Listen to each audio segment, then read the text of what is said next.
આધાર કાર્ડમાં હવે mobile number update કરવા માટે તમારે આધાર કેન્દ્રના ધક્કા ખાવાની કે લાંબી લાઈનોમાં ઊભા રહેવાની જરૂર નહીં પડે, કારણ કે UIDAI દ્વારા નવી એપ લોન્ચ કરાઈ છે, જેના દ્વારા તમે તમારો નવો મોબાઈલ નંબર આધાર કાર્ડ સાથે લિંક કરી શકશો, જેના માટે તમારે ફેસ ઓથેન્ટિકેશન કરવું પડશે.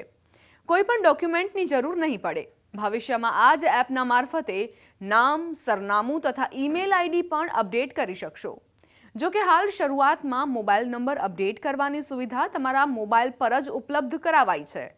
જો તમે પણ આ સુવિધાનો ઉપયોગ કરવા માંગતા હોવ તો સૌથી પહેલા આ આધાર એપ ડાઉનલોડ કરવી પડશે. એન્ડ્રોઈડ યુઝર્સ અને એપલ યુઝર્સ સ્ક્રીનમાં જોવા મળી રહેલા આ બારકોડને સ્કેન કરીને આ એપ ડાઉનલોડ કરી શકે છે. માત્ર 75 રૂપિયામાં તમારું એક મોટું કામ આ એપ થકી પાર પડી શકે છે. આ એપ ડાઉનલોડ કર્યા બાદ સૌથી પહેલા એપને ઓપન કરો. એપ ઓપન કરતા જેમ અન્ય એપમાં કેટલીક પરમિશન માંગે છે એવી પરમિશન માંગવામાં આવશે, જેમાં તમારે અલાઉ કરવાનું રહેશે. ત્યારબાદ એપ ખુલી જશે. શરૂઆતમાં એપના ફીચર્સનું ઇન્ટ્રોડક્શન લીધા બાદ તમારે આઈ એમ રેડી વિથ માય આધાર પર ક્લિક કરવાનું છે. અહીં ક્લિક કરતાં જ તમારો 12 અંકનો આધાર કાર્ડ નંબર માંગવામાં આવશે. આધાર કાર્ડ નંબર એન્ટર કર્યા બાદ કન્ટિન્યુ પર ક્લિક કરો. ટર્મ્સ એન્ડ કન્ડિશન માટેની સહમતિ માંગતા બટન પર ટિક કરો અને પ્રોસીડનું બટન દબાવો. પ્રોસીડનું બટન દબાવતા તમારા સિમ કાર્ડનું વેરિફિકેશન માંગવામાં આવશે. જો તમારા મોબાઈલમાં સિંગલ સિમ હોય તો કોઈ સવાલ જ નથી. તમારે તમારા ઉપલબ્ધ સિમ કાર્ડને પસંદ કરીને SMS વેરિફિકેશન કરવાનું રહેશે. માની લો કે તમારા મોબાઈલમાં 2 સિમ કાર્ડ છે, તો આપને જણાવી દઈએ કે આ એપની સર્વિસનો ઉપયોગ કરવા માટે તમે કોઈ પણ સિમ કાર્ડનો ઉપયોગ કરી શકો છો. મતલબ કે SMS વેરિફિકેશન માટેનો નંબર તમારા આધાર કાર્ડ સાથે લિંક જ હોય એવું જરૂરી નથી.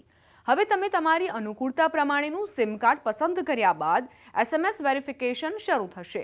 ત્યારબાદ તમારે continue to face authentication button પર ક્લિક કરવું પડશે. અહીં ક્લિક કરતાં જ ઇનિશિએટ ફેસ ઓથેન્ટિકેશનનો વિકલ્પ આવશે, જેના પર ક્લિક કરો. તરત જ તમારો ફ્રન્ટ કેમેરા ઓપન થશે, જેની સામે તમારો ચહેરો રાખો. જો ચશ્મા કે કેપ પહેર્યા હોય તો કાઢી નાખો અને જ્યારે તમારો ફેસ જે ફ્રેમમાં દેખાય છે એ રાઉન્ડ ફ્રેમ ગ્રીન થાય ત્યારે સહેજ આંખની પાપણ હલાવો. તરત જ તમારું ફેસ ઓથેન્ટિકેશન પૂર્ણ થશે.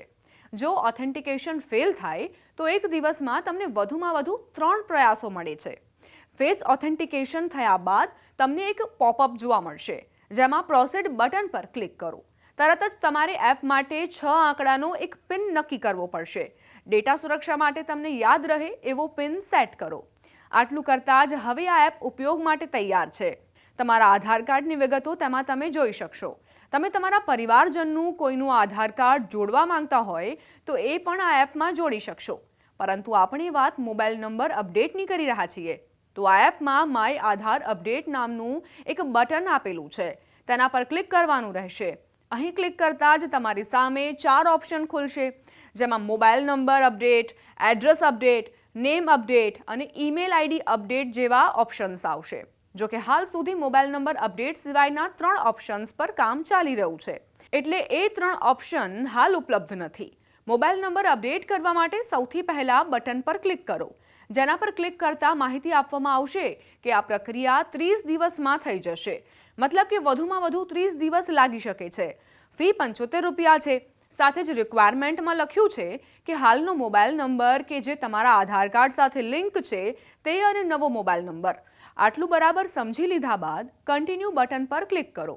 તરત જ તમને હાલમાં આધાર કાર્ડ સાથે લિંક થયેલો તમારો નંબર દેખાશે, જેની નીચે નવો મોબાઈલ નંબર દાખલ કરવાનો ઓપ્શન છે, જેમાં તમારે નવો નંબર એન્ટર કરવાનો છે. નવો મોબાઈલ નંબર નાખ્યા બાદ સેન્ડ OTP બટન પર ક્લિક કરવાનું છે. ક્લિક કરતાં જ તમારા લિંક થયેલા મોબાઈલ નંબર પર OTP આવશે. 6 આંકડાનો OTP એન્ટર કરીને વેરીફાય પર ક્લિક કરો. તરત જ તમને જણાવવામાં આવશે કે OTP વેરીફાય થઈ ચૂક્યો છે. હવે નીચે આપેલા ફેસ ઓથેન્ટિકેટ બટન પર ક્લિક કરો. તરત જ જેમ એપની શરૂઆતમાં ફેસ ઓથેન્ટિકેશન કર્યું હતું એ જ રીતે અહીં પણ આપેલી સૂચનાઓ વાંચી અને સમજી લો. એના પર સહમતિ આપીને પ્રોસીડનું બટન દબાવવાનું છે. તરત જ કેમેરા ઓપન થશે. ફેસ સામે રાખીને ઓથેન્ટિકેશન કરો. ઓથેન્ટિકેશન થયા બાદ તરત જ પેમેન્ટનું ઓપ્શન આવશે. અહીં 75 રૂપિયા ફી રખાઈ છે. બધી જ વિગત જોયા બાદ કન્ફર્મ એન્ડ પે પર ક્લિક કરવાનું છે। આ 75 રૂપિયાનું પેમેન્ટ તમે UPI, credit card, debit card, net banking સહિતના માધ્યમથી કરી શકો છો। યોગ્ય માધ્યમથી પેમેન્ટ કરો અને ત્યારબાદ એકનોલેજમેન્ટ ડાઉનલોડ કરો, જેથી તમારી રિક્વેસ્ટનું સ્ટેટસ જાણવા માટે કામ લાગે। નવો નંબર લિંક કરવા માટેની તમારી રિક્વેસ્ટ થઈ ચૂકી છે। હવે UIDAI દ્વારા તમારી વિગતોનું વેરિફિકેશન કરવામાં આવશે। એપ્રુવ થાય કે નહીં એ તમારે સમયાંતરે ચેક કરતા રહેવું પડશે।